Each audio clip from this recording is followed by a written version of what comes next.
Hey guys, welcome to yet another episode of Auto Connect. And today I would like us to have a very interesting discussion. Well, if you buy a Mazda CX-5 diesel, a Mazda CX-3 diesel, a Mazda CX-8 diesel, a Mazda Demio diesel, and other brands or models that are powered by diesel, the advice that you will get is that immediately you buy the car, immediately it gets out of the showroom, do a DPF delete.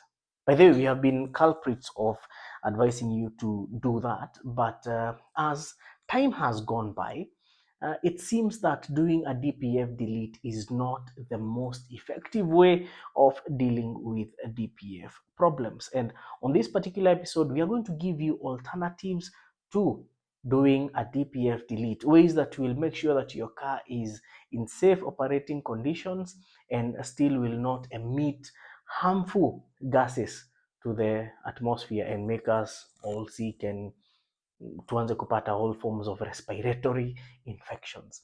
And we are going to do this because AutoConnect is the only car channel that is going to guarantee you an alluring motor vehicle experience. I'll be your host, Eric Ukabi, Eric with a CK. Remember, you can follow me at a personal level on Facebook, X, Instagram, and TikTok as well. Eric Ukabi, Eric with a CK is my handle.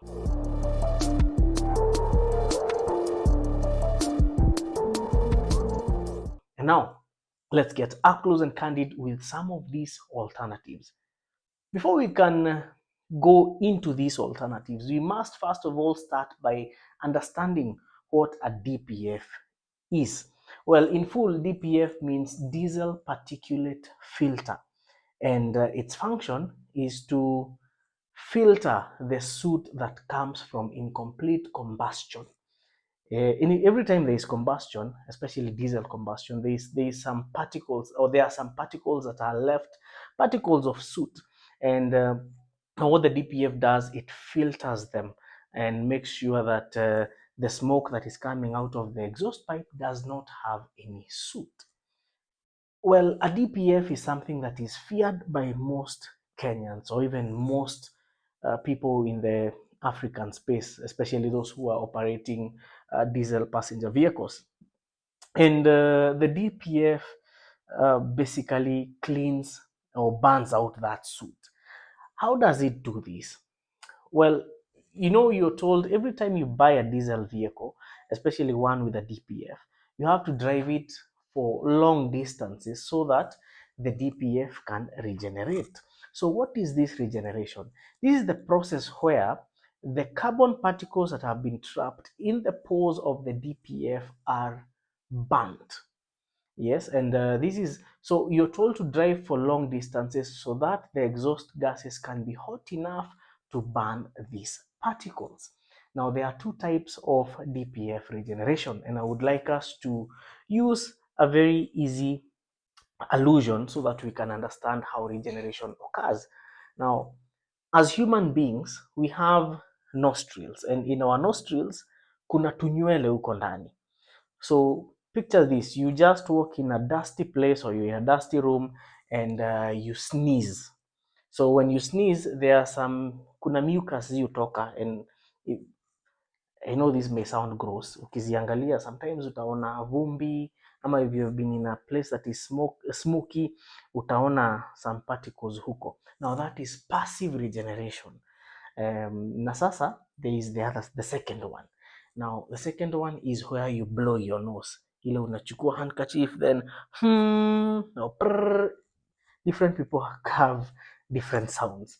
Now, that is forcing the particles that have been trapped by mucus and the hair in the nostrils to come out of the nose. Now, that is what is called forced regeneration. So now, in car terms, now we have discussed that in human terms. Let's talk about it in car terms. So, passive regeneration is whereby you drive your car over a long distance at relatively or moderately high speeds, and the exhaust gases trigger the catalyst in the DPF to burn the carbon particles. So that is passive regeneration. Now, forced regeneration is whereby you take a diagnostic tool and plug it into the vehicle and regenerate the DPF manually. Now, when it comes to forced regeneration, what happens is the vehicle burns more fuel so that it can raise the temperature of the exhaust gases to burn or to trigger the catalyst in the diesel particulate filter to burn the soot. So hadi hapo mmeelewa kuna passive regeneration na kuna forced regeneration. Where do DPF problems really start? Because we have had most of the diesel vehicles, especially Mazda, since they are very common as diesel passenger vehicles like the CX-5, CX-8, Demio, CX-3, and even Axela. So the problems start when the vehicle overheats. How does this overheating, or how is this overheating associated with the DPF? Well, this happens when the DPF clogs and there is an increase in exhaust back pressure. So one of the effects of excessive exhaust back pressure is the vehicle overheating, and this is because the exhaust gases are trapped in the cylinders. Are we together? But mostly in Kenya, we have a DPF problem because one, lack of regeneration, and secondly, clogging. But the biggest problem with DPFs is actually clogging. And most might think that it is because of our fuel. That is partly true and partly false. Why so? Part of the things that might block a DPF, irrespective of regeneration, is the ash from engine oil. I know most are asking how the conversation has shifted from soot to ash. Well, I would like to make this as simple as possible. When you put engine oil in your car, it is meant to lubricate the moving parts of an engine effectively. Other roles of oil include cooling. But for engine oil to have good, lubricating properties and withstand the heat, there are some metal additives that are put into it. And sometimes, especially with these direct injection engines, some oil might burn. And when that oil burns, remember, these metal additives, they are not combustible. So what happens? They form ash, and that layer of ash finds its way through the exhaust system and clogs the DPF. Thus, the vehicle overheats. Now, when you combine the ash plus the soot from incomplete combustion, and maybe the vehicle has not been driven for a long time, regeneration might not have occurred. And even if regeneration has occurred, remember this ash is more or less not combustible. So the problem, or rather the solution to this problem most of the time, has been doing a DPF delete. But how effective is a DPF delete, or what is a DPF delete? In Kenya, most of the people who are doing DPF deletes do it in a crude way. So unapeleka gari yako kwa mechanic and they have to butcher the exhaust, your exhaust pipe, part of your exhaust pipe that houses the DPF. Yani wanaifanyia ile dance style mpya, ile mapangale, yes. So they just butcher it to remove the physical part of the DPF. Some will install some emulators so that they can trick the vehicle that it has a DPF. Others will just delete even from the vehicle's computer. But this has its risks. If done badly, it can be quite harmful to the car. If done correctly, the vehicle will run very well, but will emit some harmful gases into our environment, and that is not good for us. But is there really an alternative? Well, there are two alternatives that will make sure your vehicle keeps the DPF and still is problem free. One of those ways or solutions is DPF cleaning. But DPF cleaning is both time consuming and requires you to, disassemble your exhaust unit for that DPF to be cleaned. However, it's quite efficient as well. But today there is an easier and a smarter way to actually clean your diesel particulate filter, and that is through the use of some fuel additives. Now, the good thing about using a fuel additive to clean your DPF is that the chemical reaction that will take place will get rid of the ash, and as well as encourage or rather clean the suit as well, and also encourage regeneration. And this one will not require you to disassemble your exhaust pipe. So it is actually a very easy, very efficient, and very cheap way to actually care for your DPF and for your diesel vehicle at large, without having to encounter very expensive repairs, or even a very expensive DPF delete that you're not sure if it's going to mess up your car. Because most of the people who have done DPF deletes have complained of a check engine maybe a few days after the delete has been done. Others complain of the vehicle smoking, but with the DPF delete, definitely you might see some smoke on the exhaust of your car. And also, especially for guys with Mazda CX-5s and CX-8s, you'll be able to see some black residue at the tips of your exhaust pipe.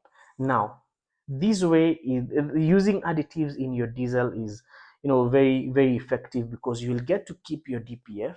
You're not going to interfere with the car's exhaust system, and you're also going to do it efficiently and cheaply.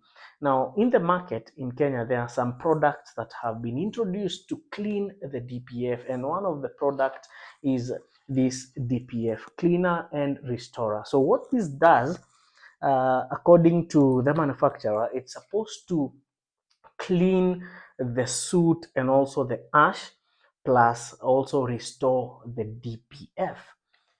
And how is it, how do you use it? It's actually easy peasy, because before you fuel your vehicle, you just put a whole bottle of this and then fuel your vehicle. Now this is going to mix with the diesel, and after combustion, there's going to be it's going to react with the ash and also with the soot, and it's going to keep your DPF clean.